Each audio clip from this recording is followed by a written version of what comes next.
Finance. Hey, what's up, everybody? It's the Mad Fientist. Welcome to the Financial Independence Podcast. Sorry, it's been a while since I've been in touch, but as I informed you guys in the last episode, we just had our first kid, so not having much time to do anything these days.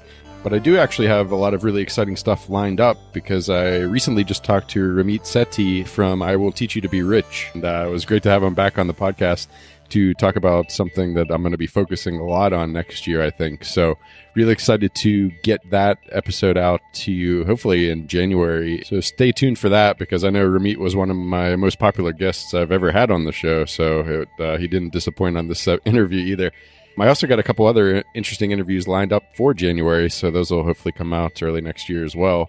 But for today, I just have a short episode for you, and this is something that I've been recording over the last few years. It started back in 2019, around Christmas time, actually, and I started interviewing my family members because although I didn't have kids at that time, I thought that was a possibility, and I wanted to just chat to them about money to, one, see how I got the way I am with money, because I wouldn't exactly say I'm normal. So I was interested to figure out where my ideas about money came from. But also I wanted to get their tips for raising money-conscious kids, because my brother, although he's not as extreme as I am, he's still really good with money. So I wanted to talk to my parents and my grandparents about raising kids and talking to them about money and teaching them about money. So this is a short episode, but hopefully it's an entertaining one and informative one. And it couldn't be a better one for me at this point because I'm recording this intro the night before we leave for the airport to go back to the States to see all these people again and spend another Christmas with everyone, which I'm so excited about. And this time we'll be taking our son, which makes the holidays even more exciting. So anyway, this is a very short episode. Hope you enjoy it. Thanks for listening all year, and I hope you guys all have a great holiday season. And I'll speak to you again in 2023. Hey, Daddy-O. Thanks a lot for being here. You're welcome, Brandon. So we're on the way to the airport. We had a great stay in Pittsburgh, and I just sprung this on you that I was going to ask you a few questions with this microphone about money. So first question, how do you think I got the way I am with money? Apparently it's on your mother's side. No, it's not all my mother's side. So I think all through growing up, I remember being yelled at all the time about shutting lights off. Do you remember that? I definitely remember that. That's why they invented switches. So what's the point? Well, you just save money. You don't waste money. It's not necessarily that you're going to walk around in the dark. It's just that's why they invented switches. So I think that some of that attitude I have towards money comes from you then? A little bit. So obviously not wasting money is a big thing I've got from you. So why is that important to you? Well, I think you want to use your money for enjoyment, not just to pay bills. So it's easy to turn the switch off to save some money. It's easy to turn the furnace down or off to save some money. And, I've noticed that you enjoy, like I do, going out and eating out. You enjoy your beer, so whenever you look to find a beer, you're never looking at how much does the beer cost. You're looking at what enjoyment am I going to get out of that beer. So the smart thing to do is, save where you can, turn the lights off, turning the heat down, and enjoy the money that you have doing things that you enjoy. Yeah, absolutely. Where do you think all that came from with you? Did my grandparents teach you the same things, or was it just more out of necessity? I think it was more out of necessity. I remember when I was younger, my dad always worked 2 jobs. And I remember one month we all had to go out and see if we can find pop bottles to help pay the mortgage that month. So we were all out collecting pop bottles. We would get 2 cents when we turned them back in at the store, and that would help to pay the mortgage that month. So there's part of that. And also, I remember when I was a kid, you bought me 5 shares of stock. Do you remember that? Yes, I do. So I can't remember how old I was. I was probably 10 or something. It was when you could only look up the prices in the newspaper, so it must have been a while ago. A long time ago, yeah.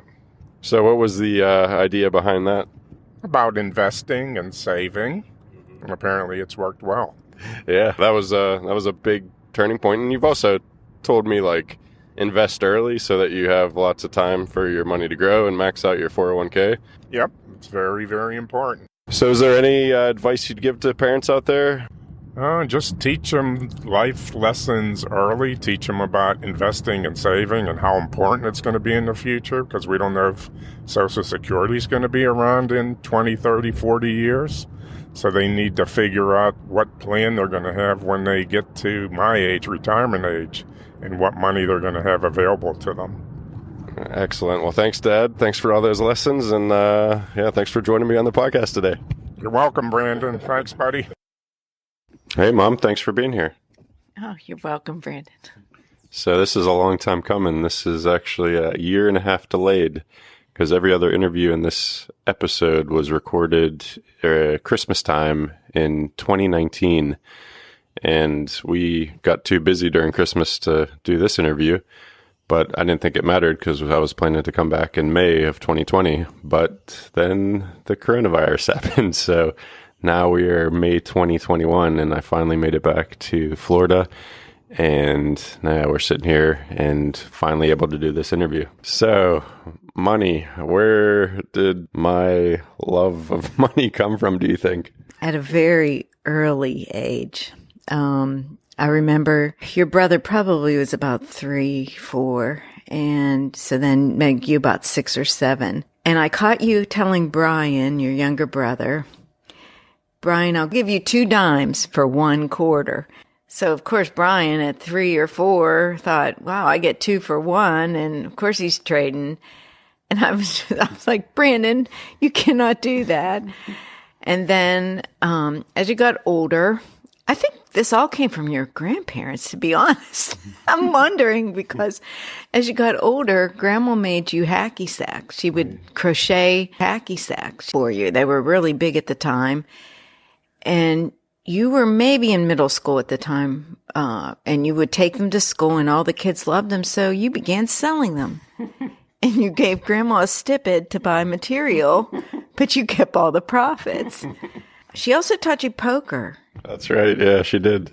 Yeah. So maybe this is where it all started. I know Grandpa has a really strong work ethic, and, we come from very humble beginnings, and I've always been very thrifty, and I've always been very economical and never spent above my means, but we always enjoyed things. And so. Well, yeah, I think I get that from you, the importance of the value of money, but also working hard and also enjoying yourselves, because most of my childhood, you were a single mother raising us both and working a lot with 2 kids that fought constantly with each other. So yeah, probably through example was maybe the best way to teach your kids about money, because I realized that 1, it was valuable, you didn't waste it, and you had to work hard to get it.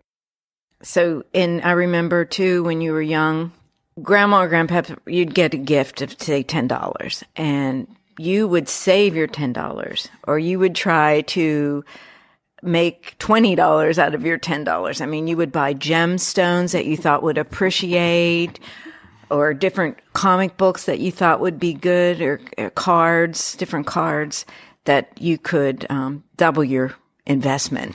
Whereas Brian would buy a flute that would break after 2 days but then he became a musician. So, I mean, there was just a big difference. Even though you were raised in the same household, there was still that difference. So I don't know. I think it's just an innate thing with you with money to some degree. Yeah. Yeah, it's funny. So as kids, we never felt like, money was tight or anything, but I'm sure there were some times where it was really tight. How did you, not pass that worry about money along to us, or even make it so that we realized that was an issue?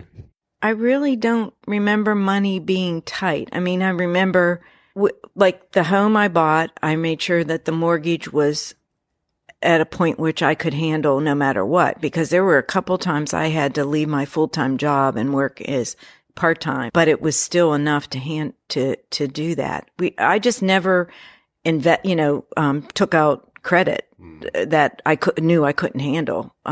So just living below your means effectively allowed a lot of buffer for times when, things were a bit tighter.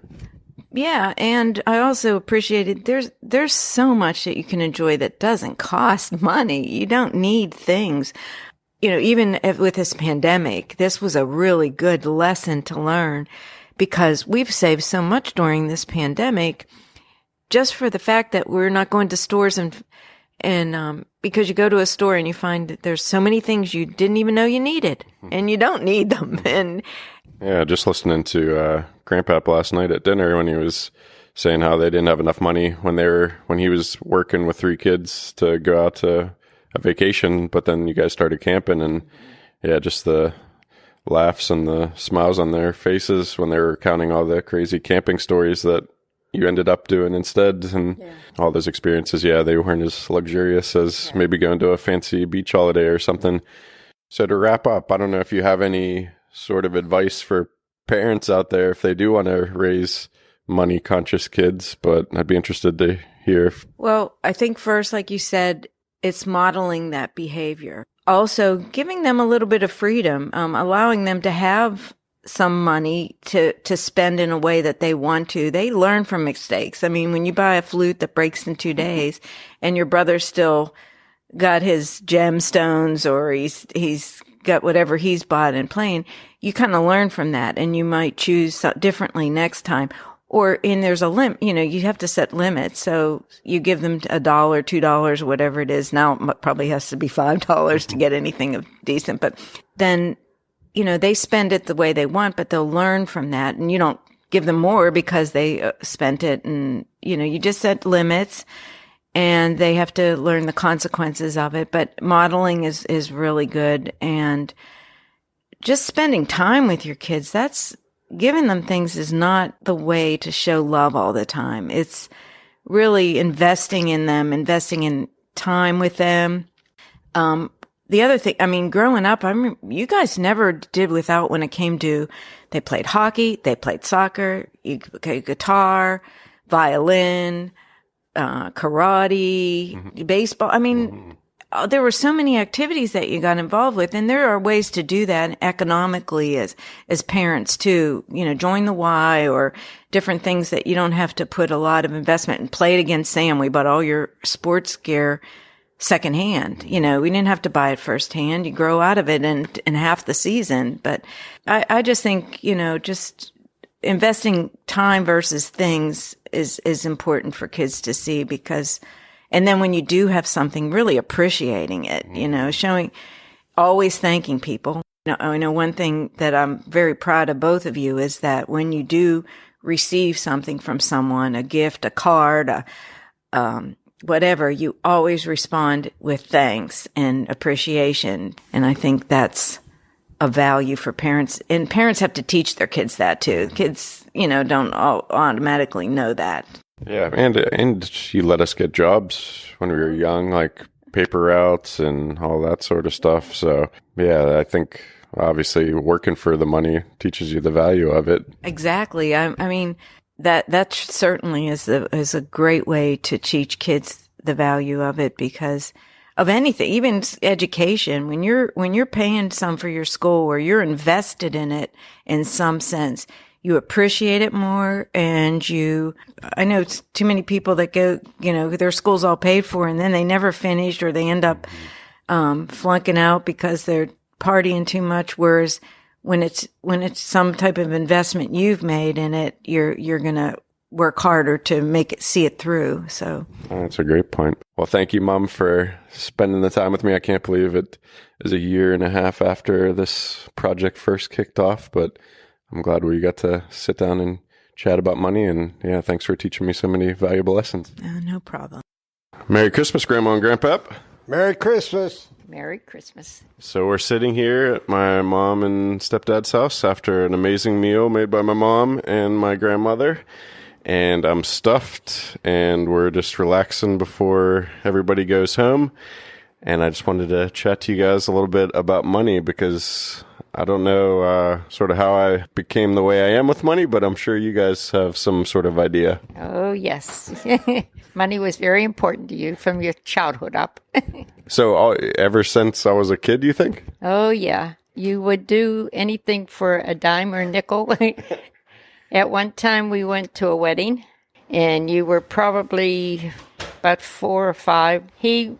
Somebody asked him, did they wanted the beer? And he said, I'll get it. And he went and he got it. And the guy, when he took it back, tipped him. So he went around asking everybody if they needed a beer, and he ran around making money. Tips for getting the beer. Yeah, so I was a bartender from very early on, 5 years old, my mom had said. So where do you think that comes from, or was I just born that way?